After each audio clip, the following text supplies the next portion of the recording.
We are talking about Red Island. This one is written and directed by Dennis Jepinen, who goes by the pseudonym of Simply Lux. So here we have a couple who are deciding to go on a kind of camping slash hiking vacation. Now the guy actually has ulterior motives for actually kind of going on this particular kind of break. He actually wants to steal this kind of placard, which is you know, some kind of Native American kind of artifact ultimately, which of course is cursed. And as you'd expect, things don't go quite according to plan.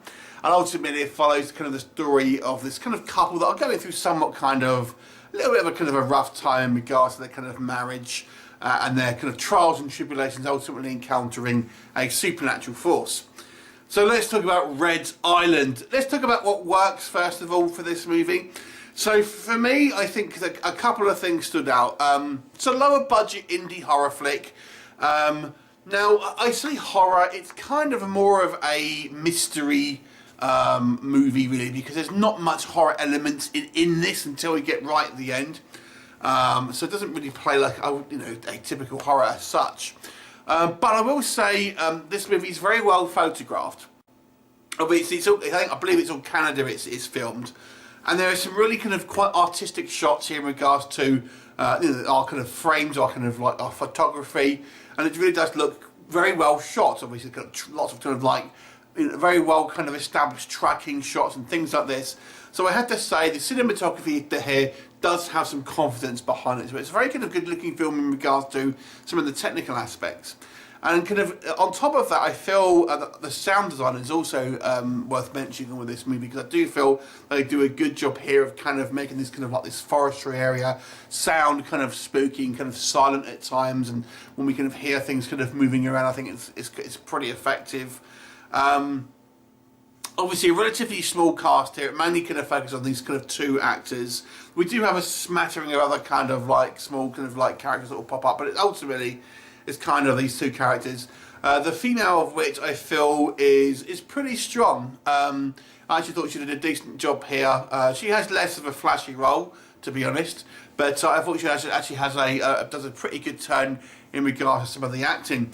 And our kind of monster, I mean, obviously it's a lower budget film, so they've had to kind of somewhat kind of keep its screen time limited, but I really thought the design here was actually quite cool looking. And actually, I mean, it's CGI, and you know, you can tell it's kind of obviously a CGI composite, but nonetheless I thought it actually does, it's fairly effective. It looks quite good, the design is good, and the actual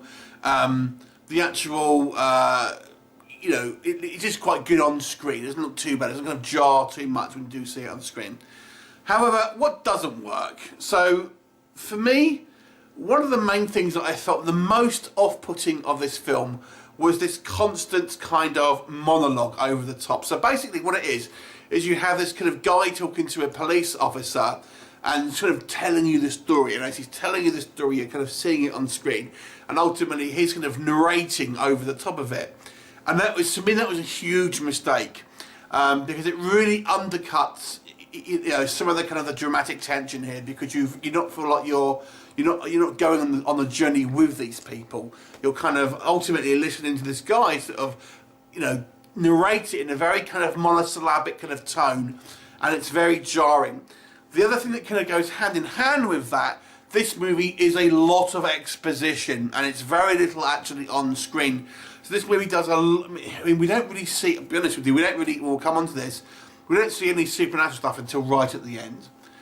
But the movie kind of wants you to believe there's this big kind of curse and all this kind of stuff, and it tells you a lot of this as it's going on, you know. So I feel the movie would have been better kind of structured if you kind of found this stuff going along with the customers, rather than kind of like just having these kind of info dumps as the kind of as the movie progresses.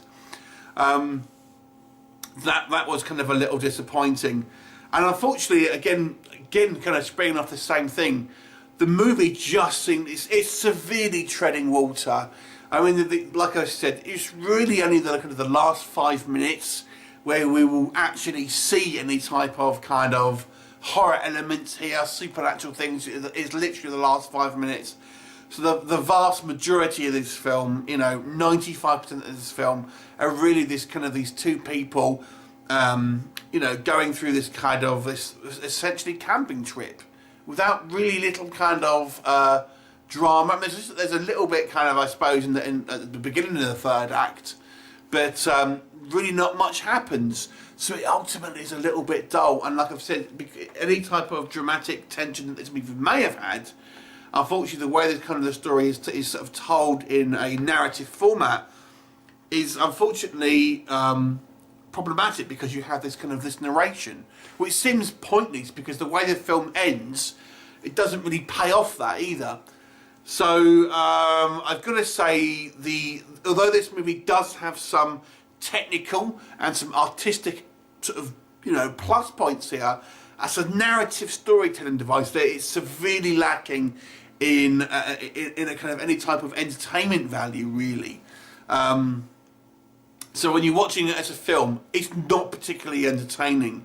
You feel like you're just kind of listening to a story, really, that's kind of going on and on. And the other weird thing is, it's kind of telling you these things in this kind of narration that don't really seem to be that true on what we see. I mean, the way the guy talks over this narration, it makes it sound like this couple are in real kind of like real trouble, and this woman's being really kind of difficult, but she doesn't seem to be on the screen. So it's almost like, you know, was this kind of narration done at a different time? Because what we're seeing on screen is not really what's kind of like the narration is telling us.